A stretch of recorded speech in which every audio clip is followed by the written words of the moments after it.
What's up with that? Getting pushy as a subcontractor to the main contractor. You've got some nerve. I was being told this by Ryan Redfield, a department head at the main contracting company. So many statements throwing me off balance.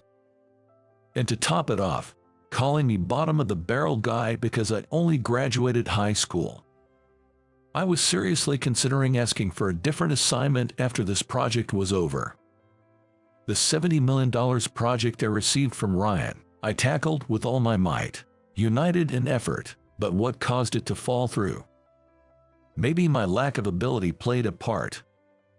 I'm eating right now, so wait till tonight, bottom of the barrel guy, haha. In such lines, all the reasons were hidden. My name is Michael. Right after graduating high school, I joined the Thompson Manufacturing Company. I lost my father early and was raised by my mother alone. With a younger sister and brother, I gave up on college to lessen the burden on my mother and chose to work. My mother strongly advised me to go to college, but I kept refusing. I hate studying, I said, choosing work over further education. Every time I saw her for several days, she kept saying I should go to college. At that point, I decided I'd find a job and never go to college out of sheer stubbornness. The job at Thompson Manufacturing, where I now work in sales, was suggested by my mother after she gave in. Assigned to the sales department, I learned from my superiors at work and devoured self-help books at home, striving to improve every day. 10 years passed. I was now accompanying Emily, my mentor in the company, who was about to retire for marriage, to a client meeting. Redfield Motors here produces several world-leading products. Their representative, Kevin, is a senior colleague who taught me what sales are all about. He's great. Since Michael, you're taking over from me, make sure you do well. Emily was a top-performing saleswoman. With her retiring, I took over some of her clients. Today was one such day accompanying her. Upon arriving at Redfield Motors, we were led to the meeting room. Emily is getting married. Congratulations. I first thought Thompson Manufacturing was joking, sending a greenhorn straight out of college as our report. Just kidding, though. You've been a hard worker and we've had a good relationship. It's like seeing off my own kid today. The meeting proceeded in a friendly manner throughout. Michael, right. Looking forward to working with you. I have something I'd like to request of your company right away. I listened closely and proceeded with the discussion, helped by Emily's input. I'll take this back to the office and get back to you early next week. That would be great. Will Emily still be around by then? She'll be here until the 31st of this month, so let us know if you need anything. I immediately started working on the paperwork for the request from Redfield Motors, running it by Emily, and then getting approval from my boss, David. I then scheduled an appointment with Kevin and visited Redfield Motors. What's this? Who are you? I was told the rep was a stunningly beautiful woman, and here you are, a young man. Our company must really be underestimated as a mere subcontractor. The man who appeared in the meeting room was holding a soda bottle, wearing a shirt with a goofy pattern, and surprisingly, a tattoo was visible peeking out from under his sleeve. He had long, blonde hair and looked to be about my age, a young man for sure. I'm Ryan. I was assigned as your new contact, but I'm withdrawing, that's that. Saying this, the young man named Ryan left the meeting room. I had no idea what had just happened. After waiting about 10 minutes in the meeting room, the man who called himself Ryan returned. Still here, good for you. If you had left, I was thinking of canceling the deal. The old man must have asked you for something. Show me. Explain it quickly. As I prepared, feeling a bit thrown off, I asked him a question that was on my mind. What about our usual contact, Kevin? He was useless, so I sent him to warehouse duty. Hurt his back in 3 days and is now hospitalized. Useless, right? Haha.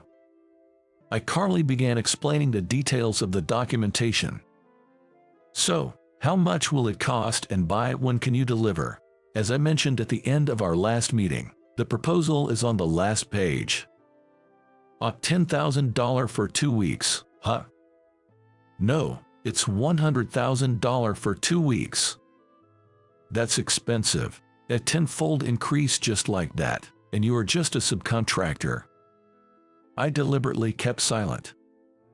I like that look on your face. Let's go with this for now. You do the whole signing the contract thing, right? I'll get it done. So come pick it up tomorrow. Somehow, despite feeling off, it seemed like I had managed to close the deal. The next day, I went to see Ryan at Redfield Motors to pick up the contract from the day before. Wow, you're early.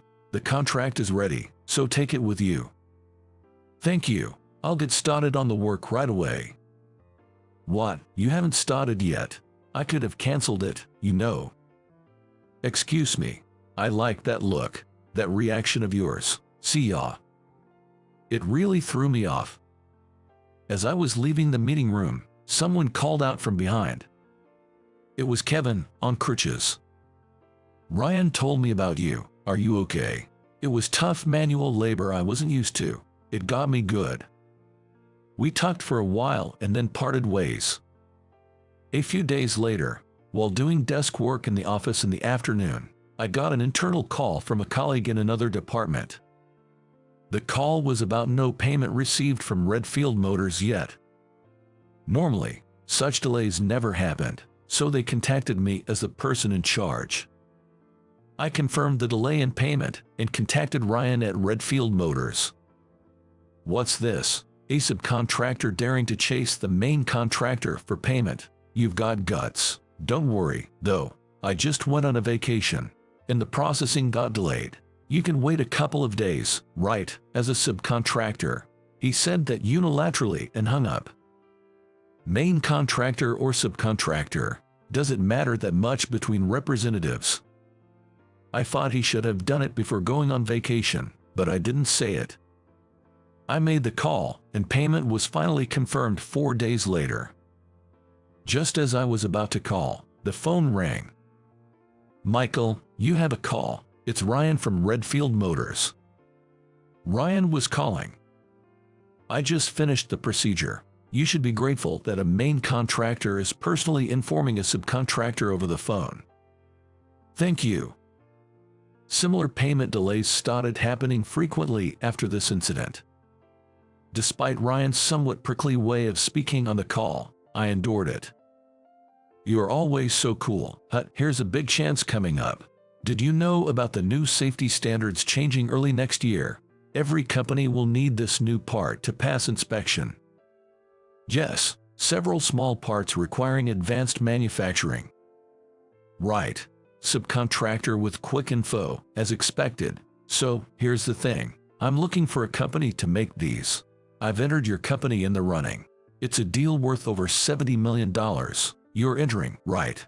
There's a joint briefing tomorrow at 1 p.m. in the large conference room on the 3rd floor of Redfield Motors headquarters. All interested subcontractors, gather or rather, just come. And that's what Ryan said. What should we do? I was confirming this big deal Ryan mentioned with my boss, David. I want the part specifications now. Need to hear from the ground crew too. Let's take our engineer and go there on the day. The engineer and I were led to the large conference room on the 3rd floor of Redfield Motors headquarters at 12:40 p.m. the next day. Impressive headquarters. There were 3 conference rooms just in the corridor we passed through. We took our seats, 10 minutes early, but no one else showed up. Then the conference room door opened. I thought it might be another company, but it was Ryan and a few men in work clothes. Let's start then. Today, the guys from the field will explain. You'll get 3 copies of the same document. Share with the person next to you.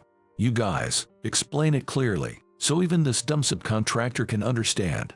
It's a valuable explanation from a main contractor, so listen carefully, subcontractors. Aren't other companies coming? The answer was straightforward. There's no other subcontractor capable of doing this but you. Didn't invite anyone else. Don't get too cocky just because a main contractor called you up. We listened for about 2 hours to 2 engineers from Redfield Motors and 1 expert from a specialized agency. Can you really make it, being just a subcontractor? Based on our discussions with the engineers, it seems feasible, but I have a few questions, if that's okay. Go ahead, ask anything. The engineer and I asked several questions. Is that all? No more questions. Can we end this meeting, subcontractors? Thank you. We now have a clear idea, so we'll take this back and consider it. It's a $70 million annual deal. Don't talk big and then say you can't do it, especially as a subcontractor. I returned to the office and, as planned, held a meeting with the heads of each department. To make this, we'll need to use a patented technology we acquired earlier. We don't have a memorandum of understanding regarding its use with Redfield Motors, so we'll need their signature. Well, we can make a prototype in 4 days. Easier than I thought. I checked with each department and contacted Ryan the next day to make an appointment and visit. Let me guess, you are here to decline a $70 million deal, subcontractor. I had come to Redfield Motors' meeting room with the engineer. It was a challenging request, but our engineers managed to shape it. Made a sample, did you? How is it? I handed the sample received from Ryan to the head of Redfield Motors' technical department. The department head started measuring the sample from every angle. The size and shape are perfect. Please allow us to perform a functionality check. We have our engineer here, so we'd definitely like you to see it. Take them with you and do it quickly. Feel free to use the room. The department head left the meeting room with our engineer to perform the field verification. If the sample works out, we'll proceed as planned. But what about the price and delivery schedule? Depending on the sample, that's the intention. Right. Those guys are taking their time, aren't they? The head of Redfield Motors' technical department and our engineer returned. The sample passed, despite being from a subcontractor. Let's proceed as planned. Thank you. However, to manufacture this product, we need to use patented technology. To proceed as planned, we need a signature by 8 p.m. on the 30th. The 30th, just 3 days away, a signature. Mine should be fine, right? Should I write Michael? Just kidding. Need the company sticker too. Impossible at this hour. We'll do it another day. Please, I urge you to take care of it. Don't get so high and mighty as a subcontractor. Didn't you learn that in college? I wouldn't know. I didn't go to college. What? Bottom of the barrel? That's why you could take such an attitude. Just so you know, there are no bottom of the barrel employees at Redfield Motors. That's why you could only get into a subcontractor. Haha. After this is over, I seriously thought about asking for a change in assignment. I've been calling daily for the documents since then, but today I was told I was busy yesterday, so come tomorrow. When I visited the next day, I was informed Ryan is off today. Suddenly, it was the last day, the 30th. He's not at his desk right now. Can't you get a hold of Ryan? It's urgent. Please wait a moment. I was genuinely panicking. It was just before 7 p.m. Here's a call from Ryan. Are the documents ready? What's up? I'm meeting right now. Just ordered, so I'll be back in 2 hours. Come then. I'm going out of my way to return after dinner for a subcontractor. But the deadline is in an hour. Extend it. I was off yesterday, so it's additional time. Maybe stoppage time is easier for you to understand. Bottom of the barrel guy. That's not how it works. I'm eating right now, so wait till tonight. Bottom of the barrel guy. Haha. Really? Is that okay? Huh? I didn't receive the documents from Redfield Motors. Yes, I understand. I'll do as instructed. It was my lack of ability. I apologize. Thank you for saying that. I'll head back to the office now. At 8:10 p.m. on the 30th, I contacted David, who was waiting at the company. It seems President Thompson was there too. When I returned to the office, David and President Thompson approached me. Let's wrap this up once and for all. I sent an email to Ryan. After that, I was busy drafting messages to various parties about the conclusion of the project and expressing our gratitude for their efforts. Frankly, thinking about the next day was depressing. How many places would I have to go around for apology? Anderson Metalworks, who had just informed us they were increasing staff to set up production, had just helped us with the sample. At 9 p.m., as I was preparing to leave, a phone call rang out. What's this about? It's a $70 million deal. Such a big project rarely comes to a subcontractor. Come right now. The documents are ready. You can fudge the time a bit. Thank you for the call. Please don't ask for the impossible. We can't manipulate the time. I'll be taking the documents you gave us to another place. Their deadline is 9 p.m. It's impossible now. Such a big project probably won't come to a small subcontractor like us again. However, we've decided to turn down this big project. It's an order from the president. I'm reflecting on the fact that it wasn't a project for someone with only a high school diploma like me to handle. What do you mean by canceling the contract now? I'll sue you. How am I supposed to explain this to the main contractor? This involves cutting-edge technology. It could even lead to a leak of secrets. We hadn't signed the main contract yet. We didn't receive the documents from you. Maybe you could tell the main contractor that you couldn't contract with the subcontractor because you were reading, but I doubt they'll treat you seriously. As for the leak of cutting-edge technology secrets, the confidentiality of information received from your company in relation to the sample production is assured, as written in the sample production contract. So, don't worry. Damn it, a mere subcontractor. In yesterday's internal meeting, David and President Thompson told me this. There's been no good news from Redfield Motors lately. We've heard from various sources that a guy named Ryan is trouble. It matches the reports we've heard from Michael. Our assigned report if the documents don't arrive in time. We decided to cancel the contract.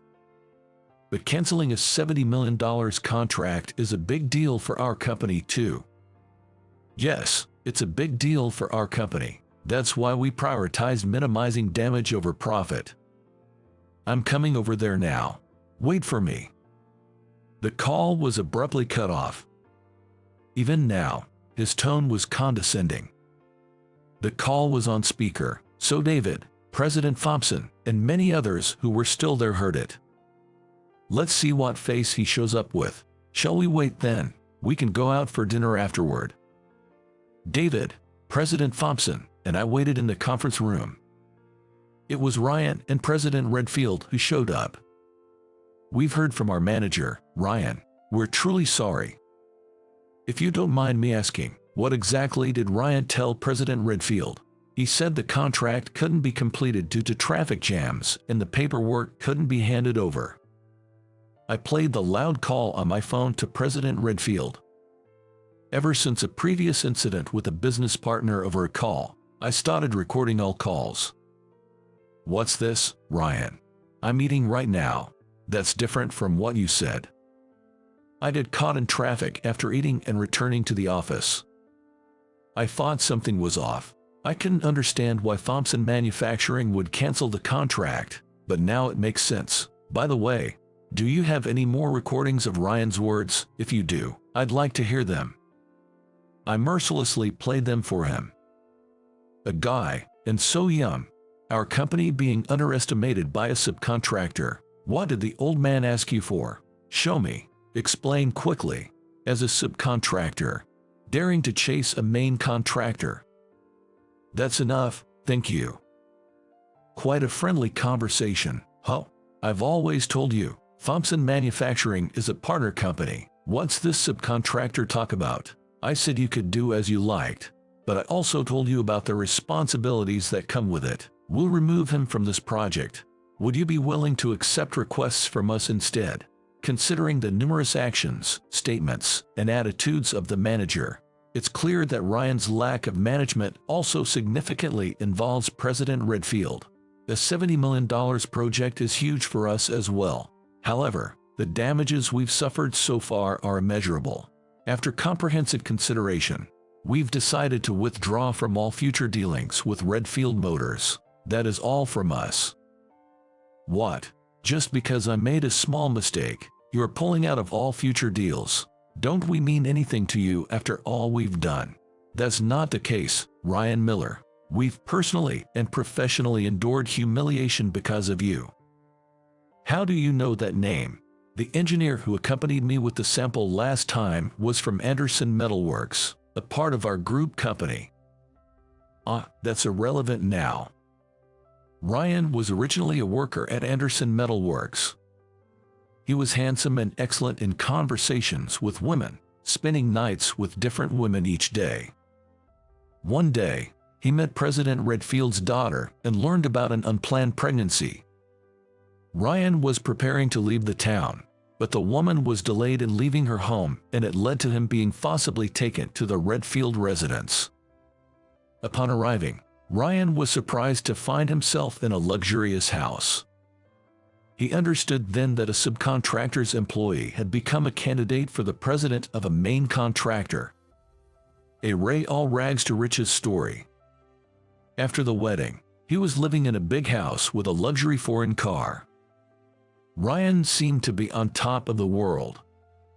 His first job title was suddenly a department head. In the next year, he became a division manager. This information came from an Anderson Metalworks engineer and Kevin from Redfield Motors. By any chance, Ryan, did you also drop out of high school? Or rather, are you a high school dropout? Are you what you call the bottom? Why would you think I'm a high school dropout? You know Jack, right? I was his junior in the club. He really pushed us hard. You graduated from Midwestern High. Yes.